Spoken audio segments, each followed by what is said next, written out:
ایک ایسا دیو قامت شخص جسے دیکھ کر 80,000 کا لشکر سہم گیا۔ تاریخ کا وہ قد آور سپاہی جس کا سامنا کرنے کی جرت بڑے بڑے سرما میں نہ تھی، لیکن ایک غریب چرواہے نے اسے ایک وار میں کیسے پچھاڑ دیا۔ وہ چرواہا کون تھا اور اس دیو کا خاتمہ کیسے ہوا؟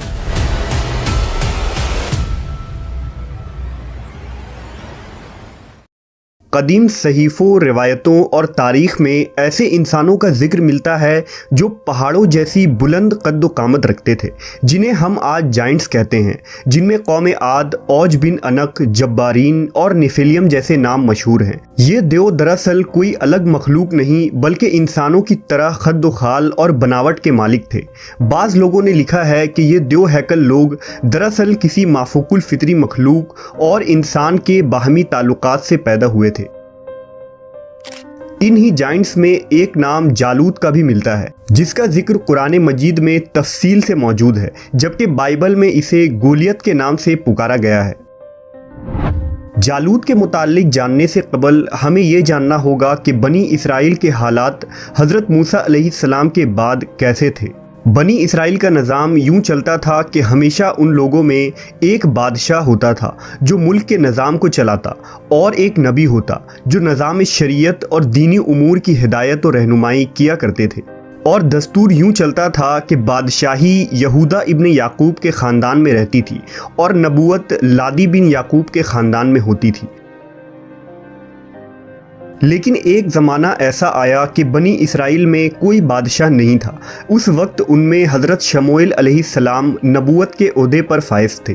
اس وقت بنی اسرائیل کے پڑوس میں ایک بربر قوم آباد تھی جسے کنانی یا عمالقہ کہتے تھے۔ انہوں نے بنی اسرائیل کے علاقوں پر لوٹ مار اور حملے کرنا شروع کر دیے۔ یہ بربر قوم فلسطین اور مصر کے ساحلی علاقوں میں آباد تھے۔ ان کا ایک سردار تھا جس کا نام جالوت تھا۔ جالوت نے بنی اسرائیل سے زمینیں چھین کر ان کو مغلوب کر دیا تھا، ان کے بڑے بڑے سرداروں اور صالحین کو قید کر دیا اور بنی اسرائیل سے خراج وصول کیا کرتا تھا۔ قوم عمالقہ نے تابوت سکینہ بھی بنی اسرائیل سے چھین لیا، جو یہودیوں کے لیے ایک بابرکت صندوق تھی۔ تابوت سکینہ کے جانے کے بعد ان کی حالت بد سے بدتر ہو گئی اور دشمن ان پر حاوی ہو گئے۔ لہٰذا بنی اسرائیل نے حضرت شموئیل علیہ السلام سے درخواست کی کہ آپ کسی آدمی کو ہمارا بادشاہ مقرر کر دیجیے۔ آپ علیہ السلام نے حکم خداوندی کے مطابق طالوت کو بادشاہ بنا دیا، جو بنی اسرائیل میں سب سے زیادہ طاقتور اور عالم تھے، لیکن بہت ہی غریب و مفلس تھے۔ چمڑا پکا کر اور بکریوں کو چرا کر زندگی بسر کیا کرتے تھے۔ اس پر بنی اسرائیل کو اعتراض ہوا کہ طالوت شاہی خاندان سے نہیں ہے، لہٰذا یہ کیسے ہمارا بادشاہ ہو سکتا ہے؟ اس سے زیادہ بادشاہت کے حقدار تو ہم لوگ ہیں، کیونکہ ہم لوگ شاہی خاندان سے تعلق رکھتے ہیں۔ بنی اسرائیل کے ان تنازعات کا جواب دیتے ہوئے حضرت شموئیل نے فرمایا، اللہ تعالیٰ نے اسے تم پر چن لیا ہے اور اسے علم اور جسم میں کشادگی عطا کی ہے، اور اللہ اپنا ملک جسے چاہے دے، اور اللہ وسعت والا علم والا ہے۔ اس کی بادشاہی کی نشانی یہ ہے کہ تمہارے پاس تابوت سکینہ آ جائے، جس میں تمہارے رب کی طرف سے دلوں کا چین ہے۔ لہٰذا طالوت کے بادشاہ بننے کے بعد فرشتے اللہ کے حکم سے اس تابوت کو بنی اسرائیل کے پاس لے آئے، جس سے لوگوں کو ان کی بادشاہت اور نبی کی سچائی کا یقین ہو گیا۔ بادشاہ بننے کے بعد حضرت طالوت نے بنی اسرائیل کو جالوت کے خلاف اٹھ کھڑے ہونے کی دعوت دی۔ جب حضرت طالوت نے بنی اسرائیل کے لشکر کو لے کر اس ظالم جالوت سے مقابلے کے لیے بیت المقدس سے روانہ ہوئے تو ان کے لشکر کی اس طرح آزمائش ہوئی کہ راستے میں انہیں ایک نہر ملا۔ یہ نہر اردن اور فلسطین کے درمیان واقع تھا۔ انہیں اس وقت سخت پیاس بھی لگی ہوئی تھی، لیکن اللہ نے حکم دیا کہ جو میرے بندے ہیں وہ اس نہر سے پانی نہ پئیں، اور جو اس سے پانی پیے گا وہ نافرمان ہو جائے گا، لیکن جو شدید پیاسا ہو انہیں یہ اجازت ہے کہ وہ ایک چلو اپنے ہاتھ سے پانی پی سکتے ہیں۔ اس سخت گرمی میں سامنے پانی موجود ہونے کے باوجود وہ دل بھر کر پانی نہ پی سکتے تھے۔ یہ اللہ کی طرف سے ایک سخت آزمائش تھی۔ جو نافرمان لوگ تھے وہ بے صبر ہو گئے اور خوب پانی پیا، جس سے ان کے ہونٹ سیاہ ہو گئے اور ان کی پیاس اور زیادہ بڑھ گئی۔ انہوں نے قوم عمالقہ سے لڑنے کی ہمت بھی کھو دی، جبکہ فرما بردار بندوں نے حکم کے مطابق صرف ایک چلو پانی پیا۔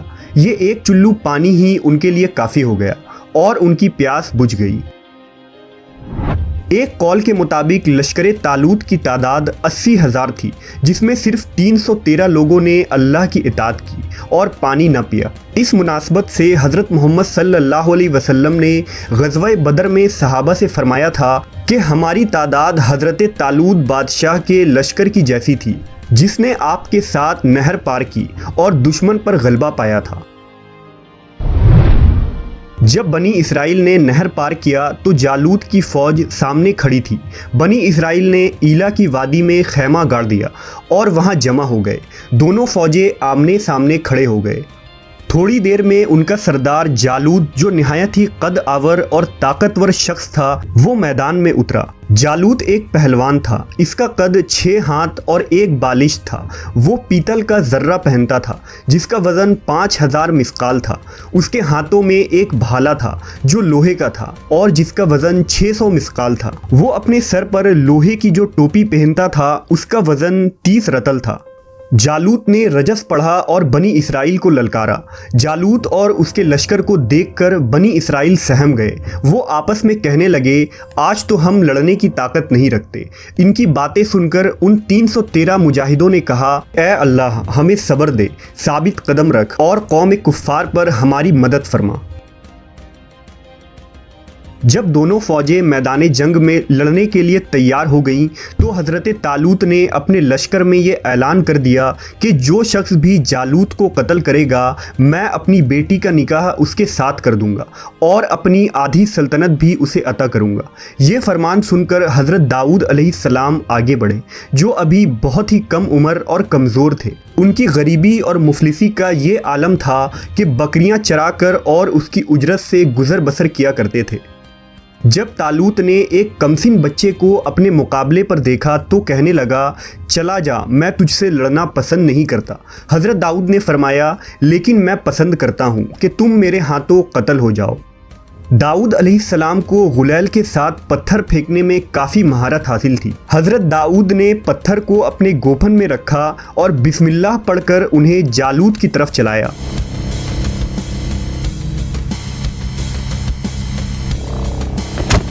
پتھر تیز رفتاری سے جالوت کے ناک اور کھوپڑی کے درمیان لگی اور اس کے بھیجے کو پاس کر کے پیچھے سے نکل گیا۔ جالوت اسی وقت زمین پر گر پڑا اور اس کا کام تمام ہو گیا۔ اس پر حضرت طالوت اور بنی اسرائیل نہایت ہی خوش ہوئے۔ جالوت کے قتل ہو جانے سے اس کا لشکر بھاگ نکلا اور حضرت طالوت کو فتح مبین ہوئی۔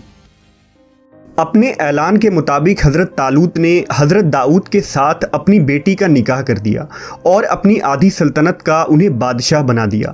پھر پورے 40 سال بعد جب حضرت طالوت کا انتقال ہوا تو حضرت داؤد علیہ السلام پوری سلطنت کے بادشاہ بن گئے۔ حضرت شموئیل علیہ السلام کے انتقال کے بعد اللہ نے آپ کو نبوت کے عہدے پر فائز کر دیا۔ حضرت داؤد بنی اسرائیل کے پہلے شخصیت تھے جنہیں بادشاہت اور نبوت دونوں عطا کی گئی تھی۔ ہم نے دیکھا کہ حضرت داؤد کے پاس نہ تلوار تھی، نہ ڈھال اور نہ بھالا، صرف ایک غلیل تھا جسے آپ نے اس دیو ہیکل جالوت کو ایک پتھر سے مار گرایا۔ حضرت داؤد اور جالوت کے اس واقعے میں ہمارے لیے سب سے بڑا پیغام یہ ہے کہ اگر ہمارا بھروسہ اور توکل اللہ پر ہو تو ہم کسی بھی مشکل سے سامنا کر سکتے ہیں۔ ہمیں بھی حضرت داؤد کی طرح مشکلات اور آزمائشوں سے گھبرانے کی ضرورت نہیں، بلکہ ان کا ڈٹ کر سامنا کرنا ہے، کیونکہ جب اللہ ہمارے ساتھ ہو تو وہ ہمیں ہر طرح کی لڑائی لڑنے کی طاقت و قوت عطا کر دیتا ہے۔ شرط بس یہ ہے کہ ہم اللہ کے فرما بردار رہیں۔